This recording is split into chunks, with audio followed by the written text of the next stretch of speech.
In this video, we are going to be talking about what is real estate wholesaling and how much money can you make in your market where you live.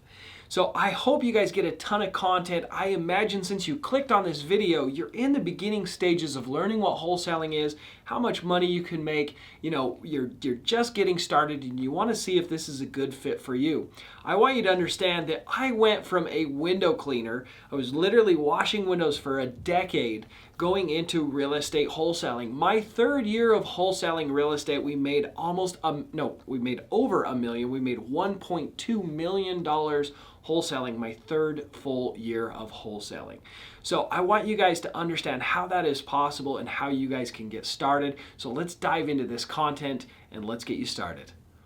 My name is Zack Boothe and I help people understand how to find discounted properties consistently to buy rentals, fix and flip opportunities, and wholesale. If you're trying to find more discounted properties, check out my free webinar. Go ahead and click on the link below. I'll see you there. I'm super excited to help you start finding massively discounted properties. So what is wholesaling? My mentor taught me that real estate wholesaling, it's a lot like having a pawn shop for houses. So people that go and sell things to a pawn shop, why do they do that? Do they do that to get the most money possible? No, they do that for a convenience factor, to get quick cash now. So what wholesalers do is they're trying to find people that want to sell their house for convenience, for speed, for whatever the reason might be. And when I first started this, I kind of felt like maybe I was taking advantage of people. I was worried that, man, these people are down on their luck and I'm taking advantage of them. And it was one of the hang-ups that why I didn't get into it for a long time. And if you're having that worry and that concern, I want to congratulate you for having a good heart and caring about people and not just caring about making money. So I want to talk about something that happened.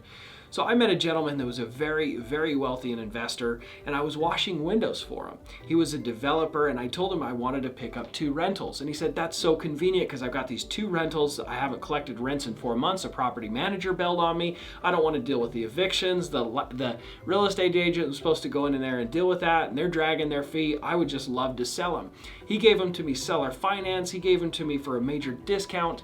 And it really opened my eyes. I was like, wow, this guy was way more educated than me, way more money than me. He knew exactly what he was doing, exactly what he was selling them for, and he still gave me a good deal.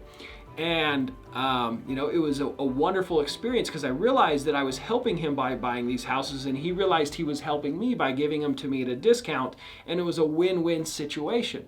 And that experience really taught me that there's a lot of people out there that you're blessing and you're helping by offering speed and convenience for your house, just like a pawn shop is offering help and helping people through whatever they want to deal with, right? I actually went out and did a mobile pawn shop and knocked door to door in a wealthy neighborhood where money wasn't the most important thing to them for their stuff, but the convenience factor. So there's a link. If after this you guys can check out that video.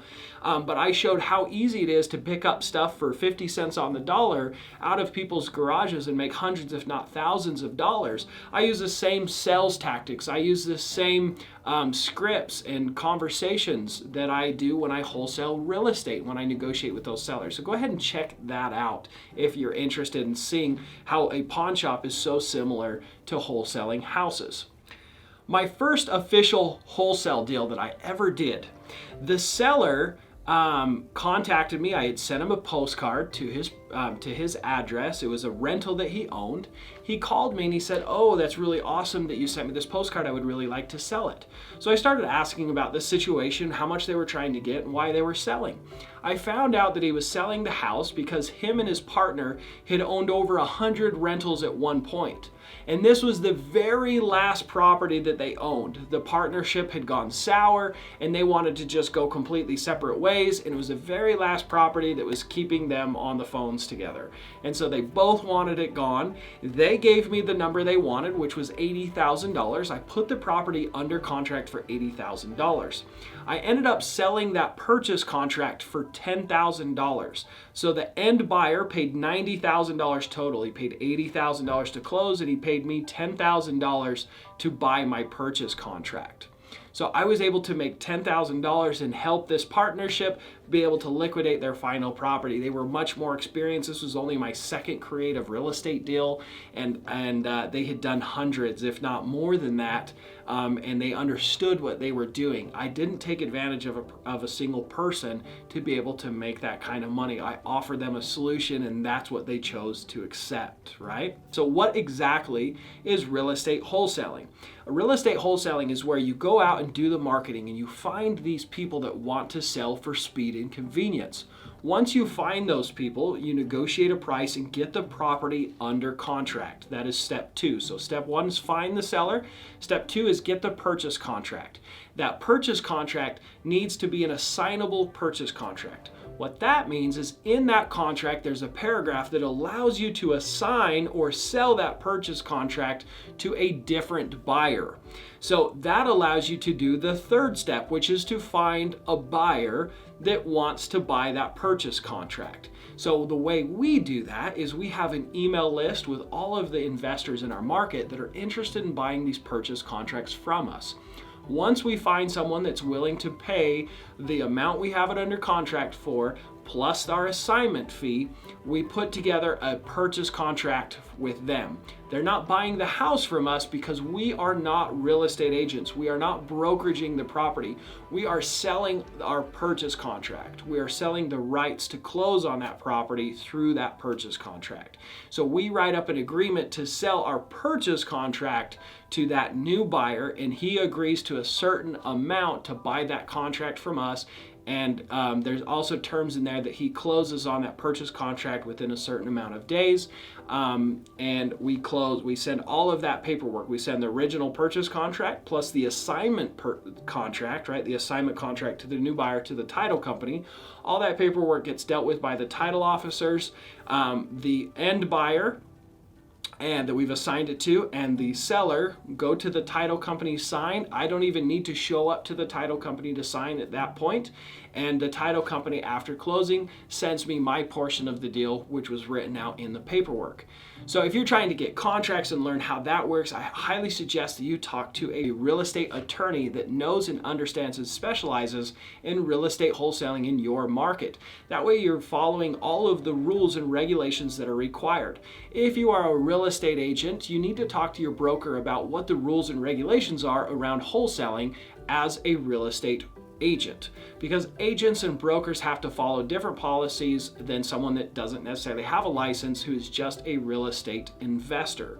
So if you're a real estate investor, you have no experience with real estate, you do not have a license, you need to make sure you're following the regulations to allow you to wholesale contracts. Some of the things that happen that gets new real estate wholesalers into trouble and fines with the Division of Real Estate is they do things like they get a purchase contract that's assignable, but then they start to market the house for sale.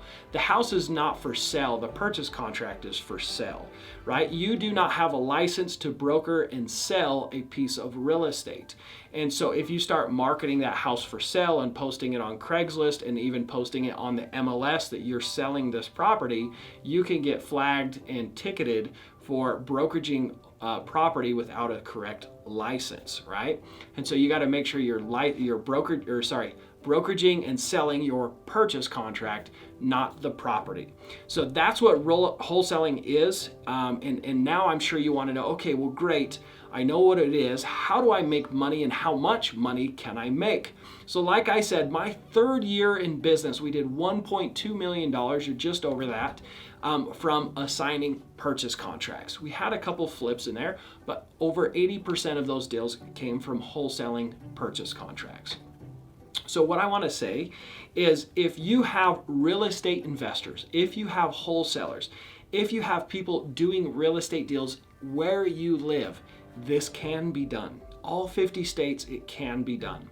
So I suggest a population of 100,000 people or more is ideal for doing real estate wholesaling. Your best opportunities are markets from 250,000 to a couple million, right? But you can do them in those smaller markets. There's just going to be a little bit less deals available just because of the market size, right? Plus, it's going to be a little bit harder to assign purchase contracts because there's not as many investors out there that are actually doing deals.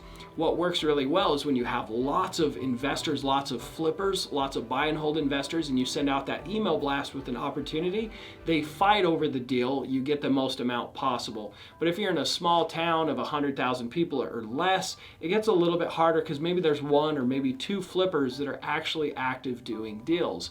And so maybe what you'll have to do in those markets is do the flip yourself and actually go in and do the work and take the risk, which is definitely not as exciting as wholesaling real estate, where you don't have to close on the property to be able to get paid for finding that discounted opportunity. So how do you find out if there's active real estate investors in your market? What I suggest is you look up online, just Google Real Estate Investors Association meetings and then your city. And you'll be able to find out who are doing deals or what clubs or Real Estate Investors Association clubs are available in your city. There should be one if there's 100,000 people or more. There's usually one close by. And you can find out who's in charge of running that group. During COVID-19, I know a lot of those are shut down right now, but they still have a Rolodex of all of the members of that group. So you can find out who runs that group and who's active. You can ask them, who are the active wholesalers in your market? Do you have wholesalers in this market doing deals? If someone else is doing deals, I promise you can do deals as well, right? There is so much opportunity out there. I've done an activity and I can show you guys in another video if you're interested in this. Go ahead and comment in the comment section if you want me to do a video on this. But I was able to see all of the cash transactions in my market over the last 12 months. And I need to do less than 1% of those deals to do $1 million a year in my business. So I can show you an actual activity if you would like. Go ahead and comment in the comment section if you're interested on how many actual real estate investor type deals are in your market. So let's get into how much you can make per deal, and so you can figure out how much money you can actually make doing this business. So the way I calculate what your average deal size should be is a percentage of what the values of your houses are. So most of the time we're not going to be wholesaling middle income to high income housing. We're going to be wholesaling middle to lower and lower income housing. So if your market, let's say you're in Florida, somewhere around Florida, and your house prices are anywhere between $100,000 and $280,000 for your middle to lower income housing. So your average house, once it's fixed up, let's say it's about $200,000 or so, or let's say $180,000. Your average assignment fee should be about 10% of what that house is worth fixed up. So you should be making about $18,000 per deal. And obviously you can increase that with more skill and more experience with the bigger cash buyers list and so forth. So our average, according to those numbers in Utah, we should be getting about a $22,000 average assignment deal. And we flirt between $24,000 and $30,000 assignment fee, depending on the month of the year, calculating over the last 12 months. Some months we'll have a $70,000, $80,000 deal, some months even a couple of them, and then we'll have a couple $5,000 deals, but we usually average out anywhere between around the $25,000 per deal average. So that's how much we're making per deal. So then the question is, how much does it cost to find these deals in marketing? If you have a good marketing strategy, which is what I teach, what I focus on, you should be spending less than 25% per deal on marketing costs. So if, let's say you make $100,000, it's going to cost you around $25,000 in marketing, or even less. We're at about a 14 to 15% expense of our gross goes to our marketing budget to find these deals.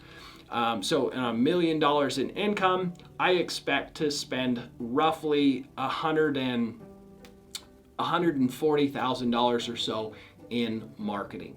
So a very good profit margin, very profitable business. And so this will hold true across the country. So if you're in places like Indiana where house prices are much lower, you're going to have